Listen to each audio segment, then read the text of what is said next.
And we'll be recording tonight's session, so if anybody missed anything, well, welcome. Truly happy to see all of you lovely ladies, and we are very excited to have a very special guest tonight, Rosemary Hua. Am I saying that right? Yes, that's correct. Yes. Anyway, she is the global head of retail and CPG strategy at Snowflake, and is also a board member of the Revolution Robotics Foundation, a nonprofit consumer products organization. And I will let Rose introduce herself, and we will just get started. And I can't find my notes. Here we are. So, Rose, who are you? Tell us a little bit about yourself, please.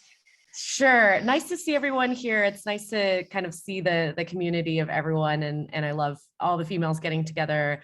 Hopefully my internet stays, well connected. Just let me know if I'm breaking up. I'm Rosemary. I am the global head of retail and CPG at Snowflake. I am basically, my organization leads all of our interactions with retailers, grocery stores, essentially any retailer, any consumer products company, any e-commerce company, all falls under me at Snowflake. We're a cloud data platform. And before Snowflake, I came from Walmart. I was promoted 3 times in 4 years at Walmart. I ended up becoming the director of global data and kind of leading a lot of our data strategy initiatives from the Walmart side.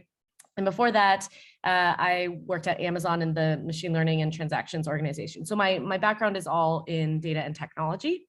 I also have a parallel path in my career. When I was 16, I founded a nonprofit that has built 5 schools in Ghana. We have over 1,000 students and still maintain it every year.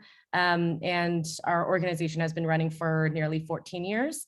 And I also run Revolution Robotics, which is a consumer products nonprofit. Essentially, we build robotics kits that are cheap and at cost because we have open source platforms. It's essentially like Lego, but a lot more robust, meaning that you can connect it with your phone, and kids can learn how to code on their phone and drive the robots around on their phone. And the reason we took that approach is because a lot of lower income communities can't afford laptops. And so we've essentially created a Lego platform that you can learn using just a phone, which is a lot easier to access in lower income communities. So that's me. I am basically half nonprofit, half data and technology. And yeah, very happy to be here. Thanks for inviting me, Yvonne. And you're on mute, Yvonne. Yep. Thank you for joining us. The thing is, it's you're not busy at all. You could definitely, fantastic. I mean, all the different opportunities that you've taken advantage of and created. That's really, really something quite amazing. But so doing all those things, have you ever felt like an imposter? Have you, and if so, how did you navigate your way through this? Yeah, definitely. I think in almost every role, I felt imposter syndrome, or that, I had to say and do everything exactly perfectly, and, didn't want to piss people off on the way. And yeah, definitely have felt imposter syndrome, not only being a female, but also being younger and being Asian. It's not often that you have young Asian female executives in retail corporations like Walmart.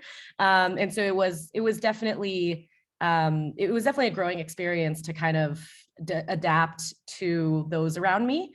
And so even the way that I speak and the way that, I present, it all is learned behavior in order to kind of assimilate better and kind of rise to the top and make sure that, you know, we essentially built relationships that were meaningful and kind of made those around me accept me for who I am. So it's quite the journey.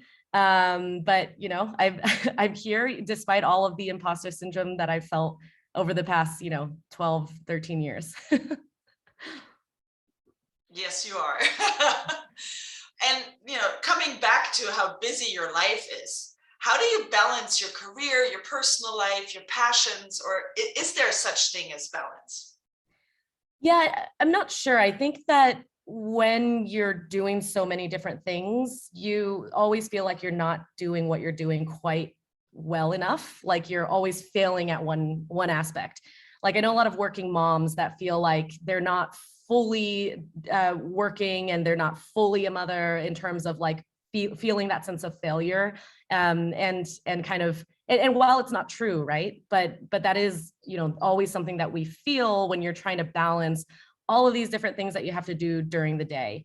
I don't know that there's a perfect answer to that because the way that I kind of manage all of the different projects is that I kind of take it as it comes and carve out time and really compartmentalize my schedule to focus on certain things and kind of give it my all. And then at a certain cutoff time, I just sit on the couch and vegetate and watch TV to kind of relax and prepare for the next day. But I take it day by day. So I'm not the type of person to map out every single, you know, part of my schedule from a daily basis. And I hope that my internet connection is not being lost. So just wave your hands at me if you ever stop being able to hear me. Okay, perfect. But yeah, I do think that I do think there's not a great answer for work-life balance. It's very difficult to balance all those different areas. And I can't say that I do it perfectly. We all give it our best, but you know, you have a proven track record, so I wouldn't worry about that too much. You've started a couple of things, and so when you have an idea and somebody tells you, no, that's just not going to work, how do you move forward when everyone is telling you this is no good? How do you pursue your ideas and make them work? Yeah, it's a great question. I think there's a bit of stubbornness and willpower that you need because I think almost everyone has their own opinions about what you're doing. Believe it or not, when we were building our you know, Ghanaian foundation, there were a lot of naysayers saying like there was actually a big anti-voluntourism movement, essentially saying that, you know, if you're going abroad and you're volunteering, you know, you're just doing it for pictures, right? This was the big this was the big trend in around 2015 or 2013. And so despite, and there's obvious reasons, there's a lot of arguments for that and against it. And I think that what I've learned throughout the years, even from doing things from the foundation to my work in data at Snowflake to you know, Walmart, to all these other things, is that everybody has an opinion about what you're doing. And so it's going to be important for you to feel that willpower and that stubbornness to what you think, you know, obviously using data and taking into account everybody's opinion, but having a little bit of that stubbornness to kind of keep going despite you know, despite all the naysayers. And it is quite tough. I'm a natural people pleaser, which is difficult as an executive. Because you don't want to piss people off, and naturally you kind of want to go with what people are saying. However, I think you do have to kind of flex that muscle a little bit in terms of sticking to your guns of what you believe is right and what you believe is important to do. And so yeah, I mean, I think that's what I'll say to those that, you know, are naysayers on the projects that I work on. Perfect. Switching it around a little bit, have you drawn professional inspiration from any other women? If so, can you tell us a little bit about that? I have. There are a handful. Unfortunately, most of the mentors that I have are male, and have like no like very different background from me. But I do have a couple of mentors that are women. I think the important thing with that, whether they're male or female, is the mentorship has to be natural, and it doesn't necessarily have to be someone who is done the exact same field as you. And it also doesn't have to be somebody a lot more senior than you or more junior than you. It could be a peer mentorship situation, as long as the relationship is natural. I think that's the key to longstanding mentorship, is, having a natural relationship where you're actually invested in the other person, that you care about them, and you build a relationship not only about the situation that you're asking for advice on, but almost like a daily, weekly trust between you and whoever it is that you're seeking out to be a mentor. Or obviously everyone here is a female executive and likely a mentor to many other women. And to me, I feel like the easiest mentee relationships that I have are those where it's really natural, and either we cross paths in one way or another, or we bond on topics that are almost non-work related before we actually get into the work related topics. So yeah, that I would say, I don't have one specific person, but I do have like a group of mentors that I go to depending on what the situation is and what the issue is, whether it's politics in the workplace, or merger and acquisition advice, across all those topics. I think, yeah, my thing is, just find the natural relationship, ask the natural question, and don't overly book too much time. Absolutely. And you kind of touched on this earlier, but what has been the most significant barrier in your career so far? Yeah, that's a great question. There have been quite a few barriers. Some are internal, where you grow up with certain things that you have to unlearn, right? Like put your head down and work hard, and you'll get noticed. And don't draw attention to yourself. Be humble. Don't talk about your achievements. Don't brag. There's a lot of that unlearning that has to take place in order for you to put yourself out there and be proud of your achievements. So I think that one of the big barriers is definitely like an internal kind of mentality. And then there have been personal barriers as well. I had heart surgery in 2013, and obviously having a personal kind of near-death crisis like that reorients how you think of your career and how you approach the meaning of life and what is truly important and how to spend your time. And so I think that's the second big barrier, is like a personal kind of medical thing. And then I think lastly, external barriers, like the naysayers that we talked about, folks literally yelling at me at work, which happens all the time. It happened at Walmart, and now it happens at Snowflake. It's like never ending. But there are kind of those external barriers where you meet really intense personalities, where it's difficult to kind of get your ideas across, and those are really the most difficult ones. I think that there are other barriers that I think you can kind of work through, but when you're met with some intense aggression in the workplace, it can be kind of tough to get your initiatives across. So yeah, that's how I'd categorize, I think, the three big barriers. Perfect. I like it. So you obviously are an executive at a very young age. So can you describe your leadership style to us and how you lead others? And do you believe that it's different from your male counterparts, from your other female counterparts? You mentioned that most of your mentors are male. So did that shape you in any way or form? I do think it's different. So I have a team of direct reports that are very diverse. For example, I have a direct report living in the UK and has grandchildren almost of my age. And I've got another direct report who is much younger, and kind of having to manage across that spectrum, I think leads me to believe that my leadership style actually changes and shifts based on who is on my team and the makeup of the folks on my team. So for example, with the folks who they're much more senior in their career, who have been through 30, 40 years of experience, who have taken on senior roles, even more senior than the one that they're in now, are obviously looking for a totally different, they're in a different time in their career. They're likely their last stop before retirement, at least for this particular gentleman. And what he needs is a lot of leeway, a lot of respect, and I think a lot of understanding that that I don't know everything and that we can learn from each other.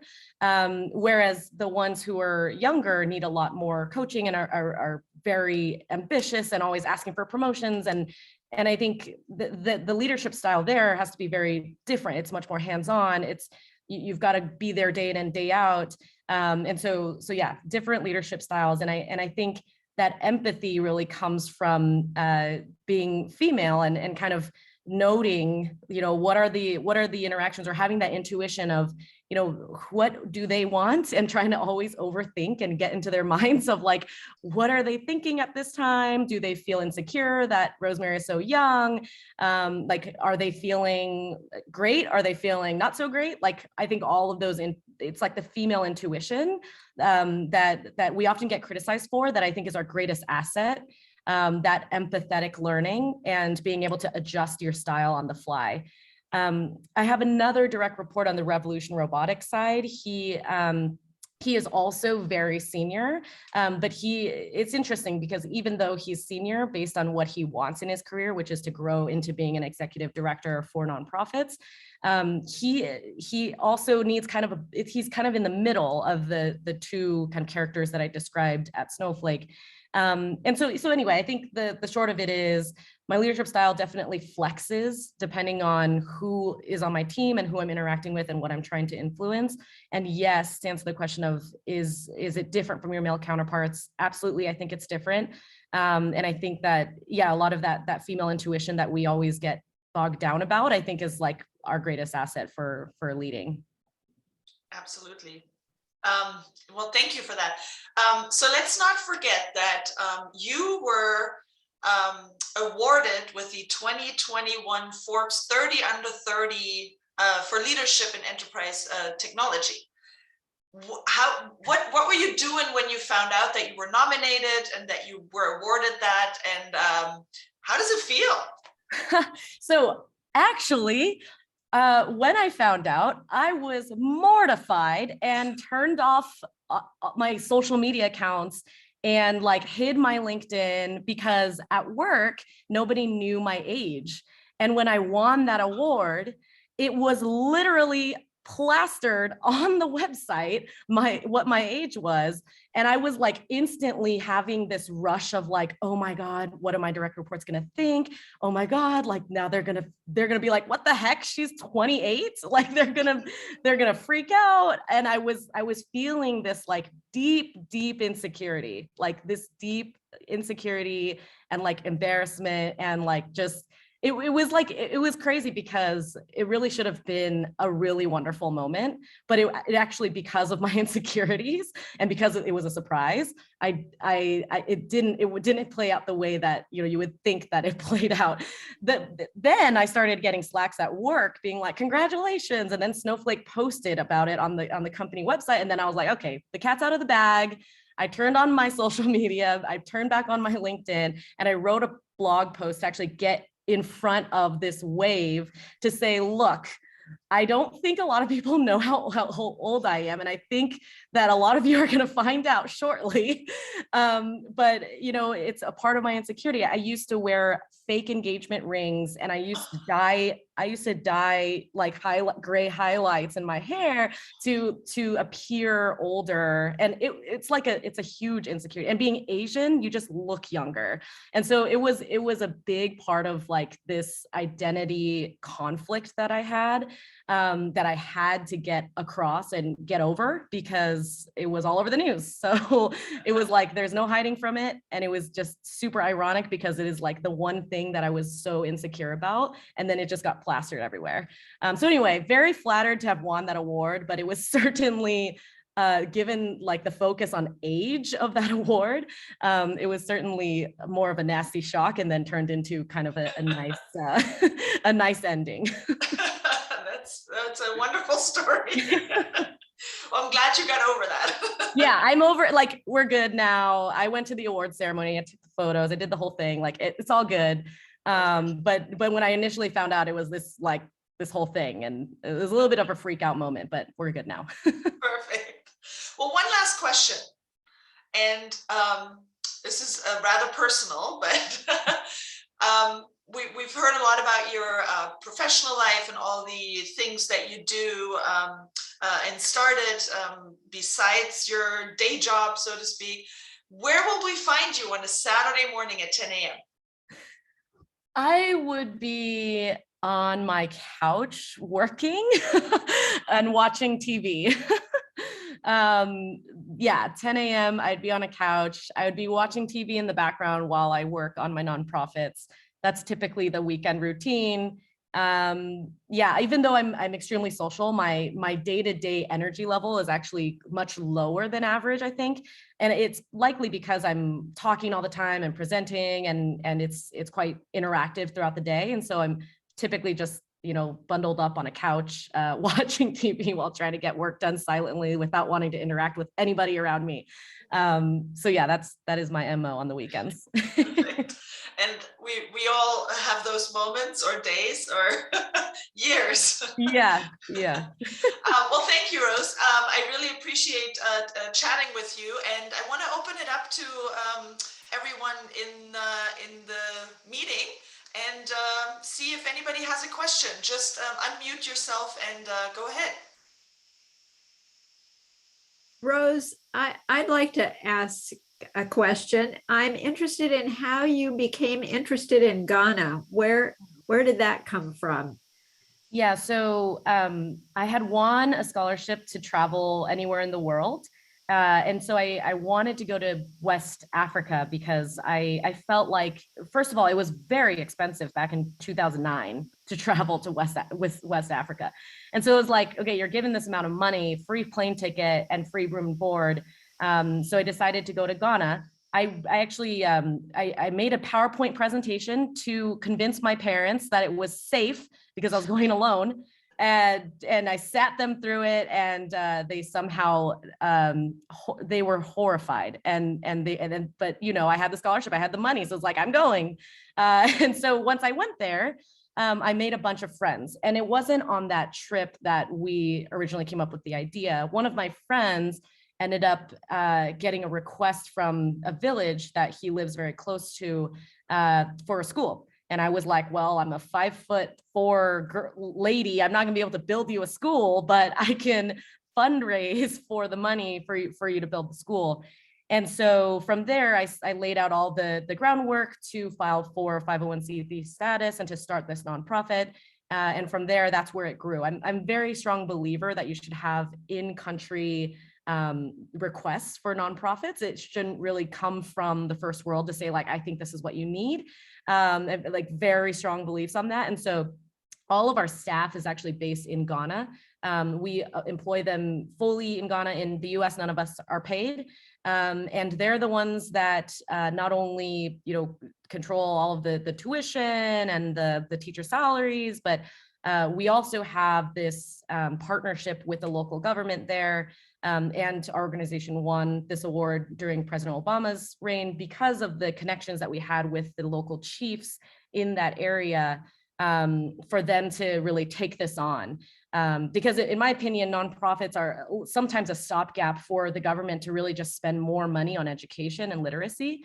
And so anyway, so we made it a point to partner with the government on both sides, just to make sure that it's not a band-aid solution to just build schools and leave. And so anyway, so that's the origin story of Empathy, and how it all started. It was just a very small project that ended up growing into 5 schools. Amazing. Anyone else? I have a question. So I'm about your age, under 30. And I have also encountered the same, things of like, you're not trying to disclose your age because people might not even hire you. So I've heard that before, like, oh, you're so young. Like, oh, I would have like reconsider if I knew that, but you're doing a great job. So I've heard that before. So my question is, how do you deal also with the people you meet on like networking events, especially what's interesting, and especially now because we're all females, sometimes you encounter older women that are very sour towards you. How do you deal with them? I think it's a legit question, because there are so many lovely women that are very successful and they love to share success, and they feel like they're like a mentoring mom a little bit, even though we're not that young. And then somehow you see a lot of successful women that become very sour. And yeah, I've encountered it once, in my past. One of the executives at Sam's Club that was like neighboring to Walmart. And it seemed like maybe she potentially was a little bitter with how her career path and kind of life, ended up. But it's a great question. I how do you deal with them at networking events? I tend to just like try to understand why they feel that way, and ask meaningful questions at networking events. I think it's really easy to talk shop and to talk superficially at networking events. And I always like to ask questions about their siblings, or their where they grew up, or whether they are more like one parent or the other, or whether what their kids or grandkids are more like them, or like those are more meaningful questions that get to the heart of who the person is. And I find that the more you get to understand what people have gone through, and especially older women who have gone through like crazy paths, both life and career, you start to understand where those emotions are coming from. And many times it's that, that life isn't perfect. There's so many obstacles that stand in the way personally and career-wise. It's so difficult to, first of all, it's out of our control, and it's so difficult to interact with younger people who haven't had to make these difficult life choices and eventually end up, where they are now. And so I think for me, like the tactic is ask them meaningful questions, ask them about kind of their background and potentially, how they grew up, or how their career came to be, or maybe the difficult decisions or the difficult obstacles that they had to go through that potentially we haven't had to experience yet. And from there, like respecting that wisdom, it comes, maybe why that bitterness has come out and surfaced. But yeah, it's a great question. I actually don't have to deal with that a lot. I've only dealt with that one time in my life. Oh yeah, no, you don't have to. Yeah, me either. But every time I do, it's like, it's usually a very successful women. And I'm like, I feel so sorry, because actually I kind of admire you where you are in life. And so, but that's not, I mean, a lot of the women had it really tough, especially, now when they're in higher roles. Especially, older women that are successful must have had to make pretty difficult decisions and get a lot of crap from their communities for prioritizing their career, which is, we're now in a different generation, and we don't face as much of that, for sure, that criticism. And I think, bearing a lot of that burden from previous generations, that comes this kind of really thick skin and like really learned, experiences and a little bit of pain as well. So anyway, I think the key is just trying to understand where they're coming from, what did they go through, and making a meaningful relationship in that short amount of time in the networking event. Thanks. I hope you don't mind if I jump in as one of them who could be. No, you're You'll be delighted to know that 20, 30 years ago, I had the same problem. And so now I am really circumspect because the women that I encountered, exactly like you said, Rose, they went through a really hard time. And the particular woman I have in mind, although there were a few, I really got the impression she was inadvertently communicating to me, I had hell to go through, so you're going to have hell to go through. And Yep. I've spent my career empowering women as a mentor, as a trainer, etc. But you know, we're all human sometimes. And anytime I start to feel cranky or whatever, I think, oh yeah, I am not going to do that today. So thank you for reminding us all that sooner or later in the trajectory, we're going to be in that place. And, you know, sometimes I'm still the junior person and I have to encounter that, but also I get to see the other side now. So thank you for a rich conversation.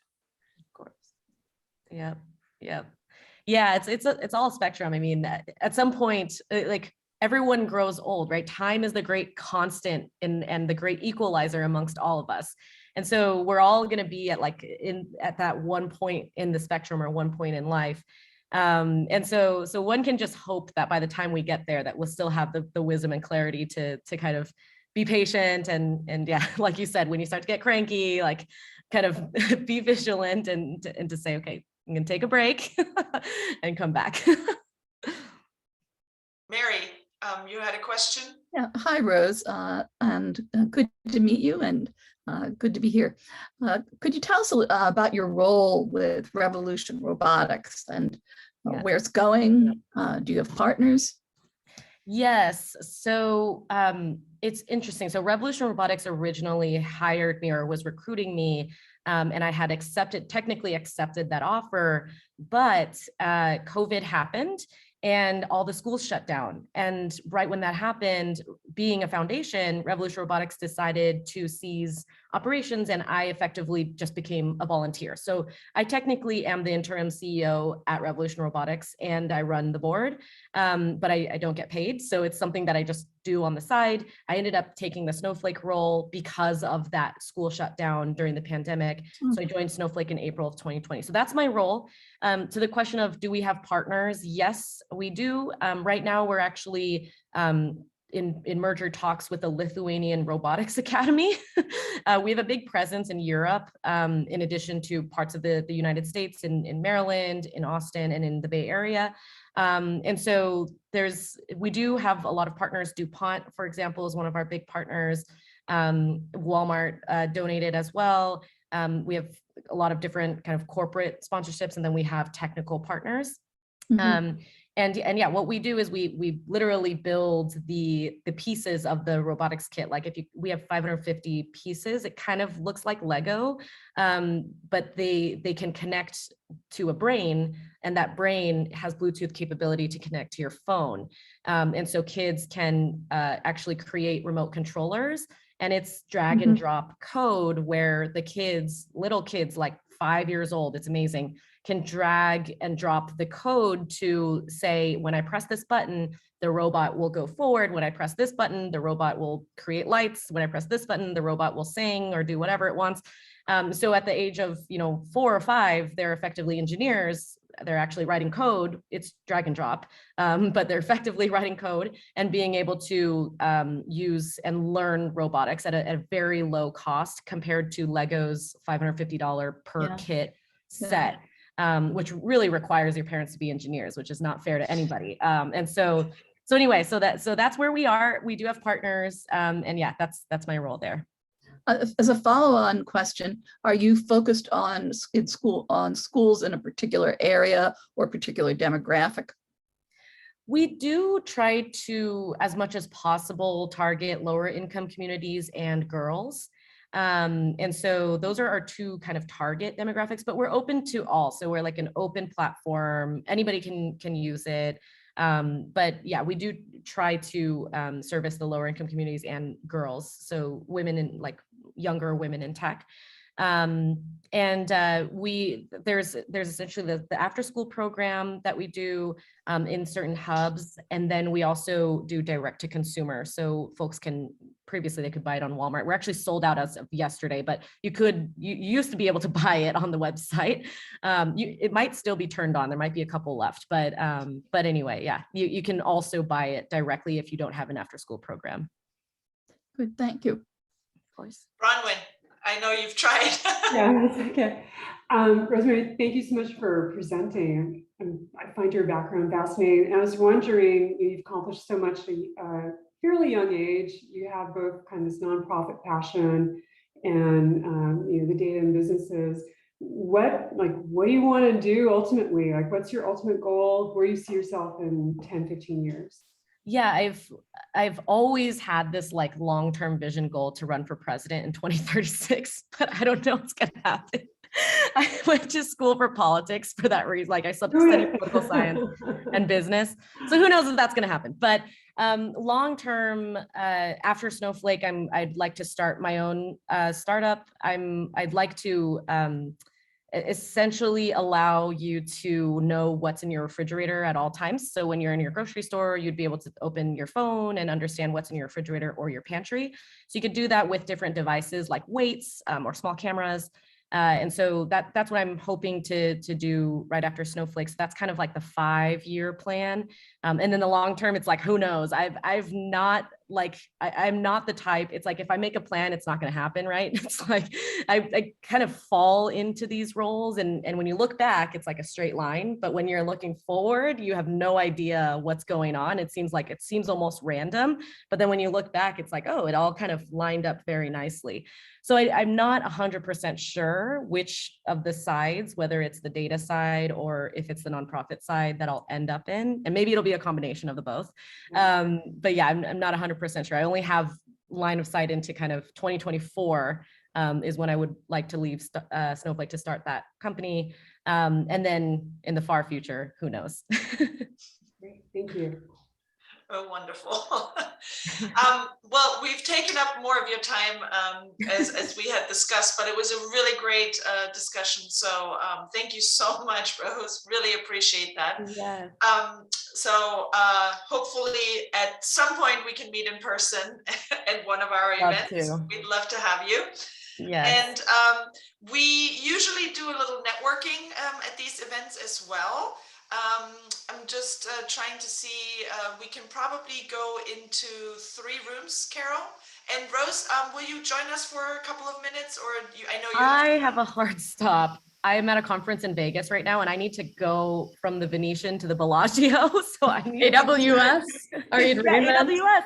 Yeah, I'm flying into Vegas tomorrow because my boyfriend's at AWS, my fiance. Oh my gosh, there's like 15,000 people here. It's crazy. Yeah, it's been crazy. Thank you for doing this. Thank you for doing this in the middle of that. Of course. Thank you so much, Rosemary. And if anybody wants to connect with her, just let Carol or me know, and we'll make that happen. So yes. Thank you so much. Thank you. All right. Have a great one. Bye.